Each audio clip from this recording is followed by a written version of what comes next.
Hindu code bill को लेकर के सोशल मीडिया पर तरह तरह के झूठे दुष्प्रचार हम सब ने देखे हैं। ऐसे बहुत से लोग हैं जो हिंदू कोड बिल को लेकर हिंदू समाज पर आरोप लगाते हैं। इनका कहना होता है कि हिंदू कोड बिल से पहले हिंदू महिलाओं को पुनर्विवाह, तलाक, संपत्ति में अधिकार नहीं था। बाबा साहब ने हिंदू कोड बिल लागू करवाकर हिंदू महिलाओं को अधिकार दिया। साथ ही यह भी आरोप लगाया जाता है कि हिंदू कोड बिल का विरोध ब्राह्मणों ने किया ताकि हिंदू महिलाओं को अधिकार न मिल सके। लेकिन क्या यह सच है या पर्दे के पीछे की कहानी कुछ और है? तो आइए जानते हैं कि सच्चाई क्या है। सबसे पहले इस प्रश्न का जवाब ढूंढते हैं कि क्या हिंदू समाज में हिंदू कोड बिल से पहले कोई हिंदू कानून या संहिता नहीं थी। सत्य यह है कि हिंदू समाज में सदैव संहिता विद्यमान थी। पहले वेद हिंदू समाज को दिशा दे रहे थे, फिर स्मृति ग्रंथ हिंदू संहिता के रूप में उपयोग में लाया जाने लगा और फिर मिताक्षरा एवं दायभाग जैसे ग्रंथ लिखे गए जो हिंदू स्मृति ग्रंथों पर आधारित थे और बाद में कई तरह के कानून बने जो मिताक्षरा एवं दायभाग को केंद्र में रखकर बनाए गए थे। गौरतलब है कि स्वयं बाबा साहब अम्बेडकर ने कहा कि हिंदू महिलाओं को वेदों ने अधिकार दिए। साथ ही यह भी कहा कि मनुस्मृति एवं याज्ञवल्क्य स्मृति ने महिलाओं को संपत्ति का अधिकार दिया। आप इस रेफरेंस को बाबा साहब अम्बेडकर संपूर्ण वाङ्मय हिंदी खंड 31 पेज नंबर 531 और 533 पर देख सकते हैं।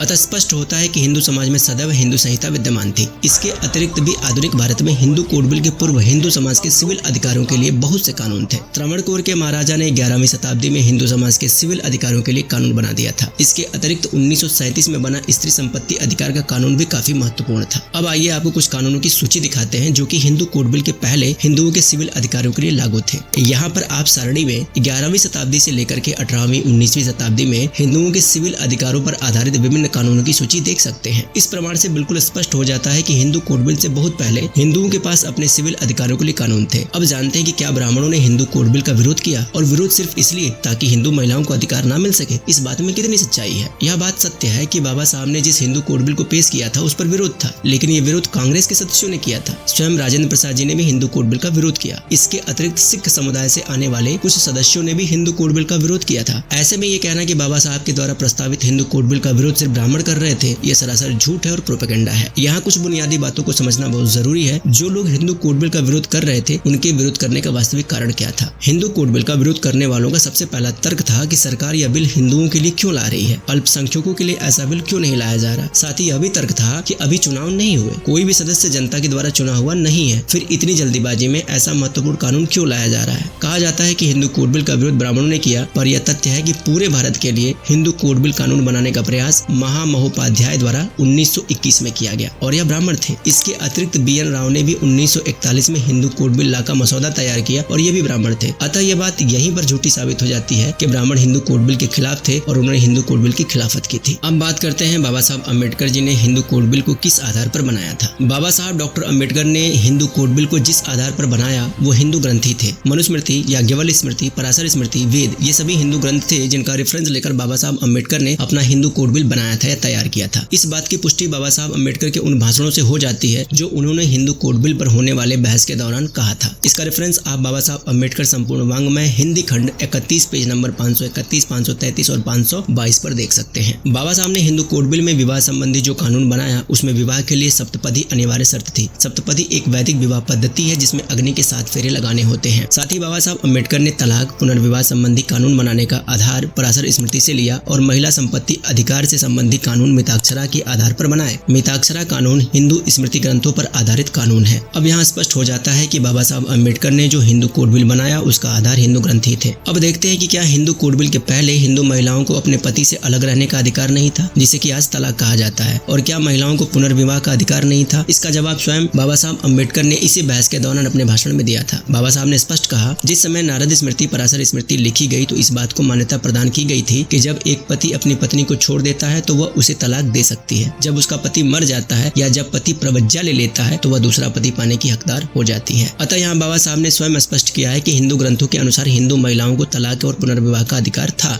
एक बात यहाँ बताना जरूरी है कि बाबा साहब ने जो हिंदू कोड बिल बनाया था उसमें उन्होंने हिंदू शब्द को स्पष्ट करते हुए बौद्धों, जैनों और सिखों को हिंदू के रूप में परिभाषित किया। अब बात करते हैं कि अभी जो वर्तमान में हिंदू कोड बिल लागू है उस पर। वर्तमान में हिंदू कोड बिल कानून हिंदू कोड बिल के नाम से नहीं जाना जाता बल्कि 4 अलग अलग कानूनों के नाम से जाना जाता है जो कि इस प्रकार है। पहला है हिंदू मैरिज एक्ट, दूसरा हिंदू सक्सेशन एक्ट, तीसरा हिंदू एडॉप्टेशन एक्ट और चौथा Hindu minority and guardianship act. ये चारों कानून 1955 से लेकर के 1956 के बीच में संसद से पास हुए। यहाँ ध्यान देने की बात है कि जब बाबा साहब डॉक्टर अम्बेडकर जी के द्वारा बनाया गया हिंदू कोड बिल 1951 में नेहरू सरकार द्वारा वापस ले लिया गया था तो 1951 में ही बाबा साहब ने अपने पद से इस्तीफा दे दिया और पहले हुए लोकसभा चुनाव में उन्हें हार का सामना करना पड़ा और और वो लोकसभा नहीं पहुंच सके। चुनाव के बाद हिंदू कोड बिल को 4 कानूनों में बनाकर 1955 में एच.वी. पटास्कर द्वारा संसद में पेश किया गया। एच.वी. पटास्कर उस समय कानून मंत्री थे। इन कानूनों को उन्होंने ही बनाया। एच.वी. पटास्कर के द्वारा पेश ये कानून 1955 से 1956 के बीच में पास हुए और देश भर में लागू किए गए। अतः आज जो हिंदू कोड बिल लागू है वो एच.वी. पटास्कर के द्वारा बनाया गया कानून है, न कि बाबा साहब अम्बेडकर जी के द्वारा। अब अंत में यह जानना जरूरी है कि क्या हिंदू कोड बिल से केवल हिंदू महिलाओं को अधिकार मिले? हिंदू कोड बिल में बौद्ध, जैन को भी हिंदू ही माना गया है। इसीलिए यह कानून सिर्फ हिंदू महिलाओं को अधिकार नहीं देता, अपितु वह बौद्ध, जैन, सिख महिलाओं को भी अधिकार देता है। अब बौद्ध महिलाओं की स्थिति देखें तो किसी भी बौद्ध ग्रंथ में विवाह, तलाक, पुनर्विवाह और महिलाओं को संपत्ति रखने जैसे किसी कानून या नियम का कोई प्राविधान नहीं मिलता, और न ही कोई ऐसा कानून मिलता है जो पूर्वत बौद्ध महिलाओं को कोई भी किसी भी तरह का अधिकार देता हो। पूरे भारत में बौद्ध सिविल अधिकारियों के लिए एक कानून मिलता है जो कि लद्दाख में लागू किया गया था, जिसका नाम Ladakh Buddhist succession to property act 1943 है। इस एक्ट के अनुसार संपत्ति में केवल पुत्रों को अधिकार है। साथ ही उस दौरान बौद्ध समाज में बहुपति प्रथा प्रचलित थी। एक बौद्ध महिला को कई पतियों के साथ रहना पड़ता था। इस प्रथा को रोकने के लिए कश्मीर के हिंदू राजा ने कानून बनाया था जिसका नाम था Buddhist polyandry marriage prohibition act 1941।